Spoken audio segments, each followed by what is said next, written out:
Welcome to game changer delivery boys. இன்றைக்கி 25வது நாளோட game. Already நம்ம சென்னையில் வந்து ஒரு 50 நாள் ஜொமேட்டோ ஓட்டியிருந்தோம். ஒரு நல்ல ஒரு ஏர்னிங்ஸ் எடுத்திருந்தோம். அதுக்கடுத்து பெங்களூர் வந்திருக்கோம். இதில் ஒரு 30 நாள் ஓட்டலான்னு தான் பிளான் பண்ணி ஓட்டியிருக்கோம். காலையிலே பிரேக்ஃபாஸ்ட்டு லெமன் ரைஸ் இருந்துச்சு, அதை சாப்பிட்டுட்டு அப்படியே ஆர்டர் போட்டிருந்தாங்க. அதுக்கடுத்து ஆர்டர் எடுத்துக்கிட்டே இருந்தோம். அதுக்கடுத்து 1 பை 1ஆகவே ஆர்டர் போட்டுக்கிட்டே இருந்தாங்க.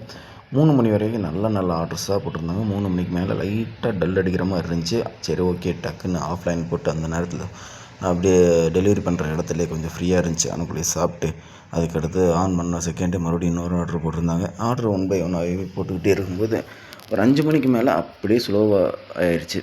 சரி, அப்புறமேலுக்கு நைட்டுக்கு மேலே ஒரு 4 வாழைப்பழத்தை வாங்கிட்டு அப்படியே சாப்பிட்டுக்கிட்டே ஆர்டர் ரெடி ஆகிடுச்சான்னு கேட்டிருந்தோம். ஆர்டர் ரெடி ஆயிருந்துச்சு. டக்குன்னு அதையும் எடுத்துகிட்டு போயாச்சு. அதுக்கடுத்து ஆர்டர் 1 பை 1ஆகவே போட்டுக்கிருந்தோம். நைட்டுக்கு மேலே கொஞ்சம் டல் அடித்த மாதிரி இருந்துச்சு. ஏன்னா நைட்டுக்கு மேலே ஆர்டர் அந்தளவுக்கு கொடுக்கல. சரி, எல்லாம் முடிச்சுட்டு ரூமுக்கு வர்றதுக்கு 1 மணி ஆயிடுச்சு. அப்படியே வந்து சாப்பாடு பார்த்தோம்னா ஒயிட் ரைஸு பருப்பு அப்படியே சாப்பிட்டு முடிச்சாச்சு. இன்றைக்கோட ஏர்னிங்ஸ் வந்து 1949 ஓட்டியிருந்தோம். இன்றைக்கி வந்து எக்ஸ்பென்ஸ்னு பார்த்தோம்னா 370 வந்துச்சு. அது கழிச்சது போக நம்ம கைக்கு கிடச்சது 1579 வந்துச்சு. இன்றைக்கி 5 ஸ்டாருக்கு நீங்கள் எவ்வளோ கொடுப்பீங்கன்னு கொடுங்க. அதேமாரி இன்றைக்கி 14 மணி நேரம் ஒர்க் பண்ணியிருந்தோம்.